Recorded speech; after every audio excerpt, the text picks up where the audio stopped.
আগামী মে মাসে নাৎসি জার্মানির বিরুদ্ধে বিজয়ের ৮০তম বার্ষিকী উপলক্ষে রাশিয়ায় আয়োজিত অনুষ্ঠানে যাবেন চীনের প্রেসিডেন্ট শি জিনপিং।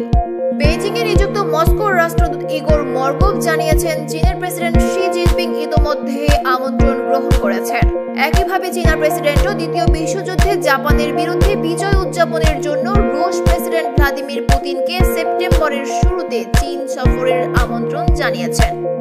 আরটির প্রতিবেদনে বলা হয়েছে, নাৎসি জার্মানির বিরুদ্ধে বিজয়কে জাতীয় সংকল্পের একটি মহান কীর্তি হিসেবে বিবেচনা করে রাশিয়া। কারণ দ্বিতীয় বিশ্বযুদ্ধে সোভিয়েত ইউনিয়নের আনুমানিক 2,66,00,000 মানুষ প্রাণ হারিয়েছিল। আগের ধারাবাহিকতায় এই বছর উদযাপন অনুষ্ঠানে যোগ দিতে বন্ধুপ্রতিম দেশগুলোকে আমন্ত্রণ জানিয়েছে মস্কো।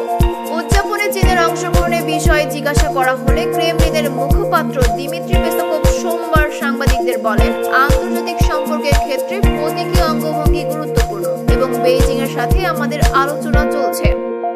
মস্কোর বিজয় দিবস উদযাপনে স্লোভাকিয়ার প্রধানমন্ত্রী রবার্ট ফিকো, সার্বিয়ার প্রেসিডেন্ট আলেকজান্ডার ভুসিক, ব্রাজিলের president Luiz Inacio Lula da Silva এবং কাজাখস্তানের প্রেসিডেন্ট কাসিম জোমার্ট তোকায়েভ সহ বেশ কয়েকজন বিদেশি নেতা ইতোমধ্যে তাদের উপস্থিতি নিশ্চিত করেছেন।